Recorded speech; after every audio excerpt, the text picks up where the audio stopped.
Hello, আসসালামু আলাইকুম। আমি বাংলাদেশের জনগণের দৃষ্টি আকর্ষণ করতেছি। বাংলাদেশের পুলিশ প্রশাসন আমার নিরাপত্তা দিল না। বাংলাদেশের সাংবাদিকের ঘরে ঘরে গেছি, তারা আমার নিউজ করল না। আমি বাংলাদেশের আর্মির কাছে গেছি, তারা আমাকে বাংলাদেশের জনগণের সাহায্য তারা করবে না। বাংলাদেশের র্যাবের কাছে গেছি, র্যাব বাংলাদেশের সাহায্য করবে না।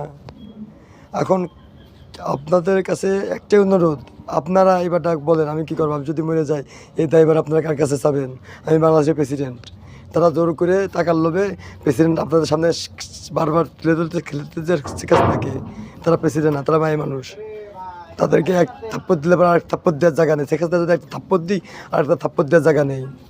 খালেদা জিয়া যদি একটা থাপ্পড় দেয়, একটা থাপ্পড় দেওয়ার জায়গা নেই। মায়ের মানুষ, তাদেরকে বডিগার্ড দিতে লাগে 400 আর্মি। তারা আবার কি দেশে সাপোর্ট দিবি?